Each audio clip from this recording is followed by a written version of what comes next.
জ্ঞান অর্জন, চরিত্র গঠন ও সমাজ বিপ্লবের জেহাদে শরিক হন। প্রতিপদ্য সামনে রেখে জুলাই বিপ্লব প্রত্যাশা প্রাপ্ত ভবিষ্যতের পথরেখা শীর্ষক এক সেমিনার অনুষ্ঠিত হয়। আজ বিকেল ৫টায় রাজধানীর সেগুনবাগিচা রিপোর্টার্স ইউনিটিতে বাংলাদেশ ইসলামী ছাত্র মজলিসের উদ্যোগে অনুষ্ঠিত হয়।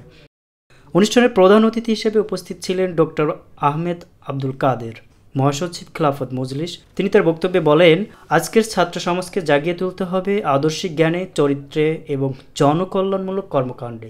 জুলাই বিপ্লব আমাদের শিক্ষা দেয় আত্মত্যাগ, ন্যায় বিচার এবং আদর্শের পথে অবিচল থাকার অনুপ্রেরণা।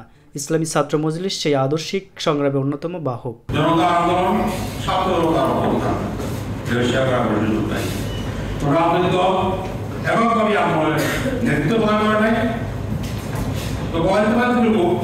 ছাত্ররা নেতৃত্ব দান করেছে।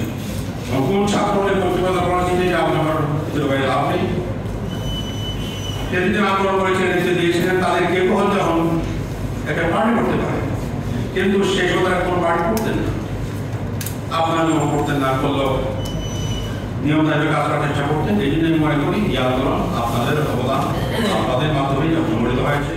সেমিনারে সভাপতিত্ব করেন বাংলাদেশ ইসলামী ছাত্র মজলিসের কেন্দ্রীয় সভাপতি মোহাম্মদ রায়হান আলী।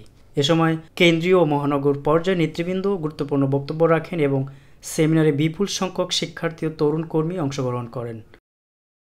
ইসমাইল হোসেন, দৈনিক নিরপেক্ষ, ঢাকা।